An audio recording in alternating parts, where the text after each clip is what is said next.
In today's video, I'm going to teach you a guide how to add video in Figma.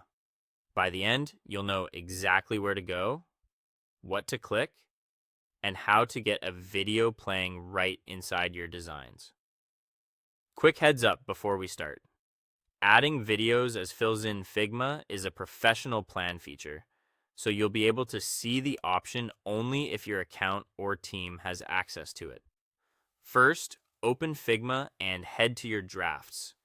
This is your personal workspace where files live before you move them into a team project. If you're already in a team space, you can still access drafts from the left sidebar. It's a good place to experiment safely without affecting shared files. Next, choose the project file you want to work on. Open it like you normally would. If you're creating something from scratch, that's great. If you're updating an existing design, that works too. The video will be placed inside a frame, so make sure you know which screen or container you want to use. Now, select the frame tool from the toolbar.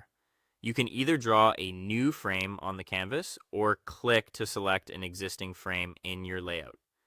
Frames are essential here because the video will live inside them and inherit their size. If the frame's dimensions don't match your video's aspect ratio, don't worry. You can adjust either one later for a better fit. Look over to the right side properties panel and find the fill section. Click the plus icon to add a new fill. If your frame already has a background color, you'll now have an additional fill layer. This is totally fine. Fills stack, and the video will become one of those layers. A fill options panel will appear. Here, switch the fill type by clicking the video icon. This tells Figma you want this fill to be a moving image instead of a color or a static image.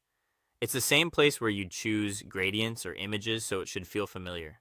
From here, you can add your video to the frame. You'll be able to upload a file and see it play inside the design. Remember, this capability requires the professional plan.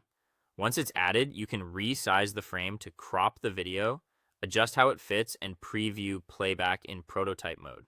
For best results, keep videos optimized and short.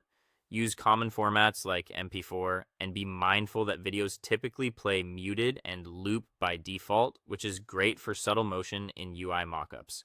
That's all for today. Thank you for watching, and I'll see you guys in the next one.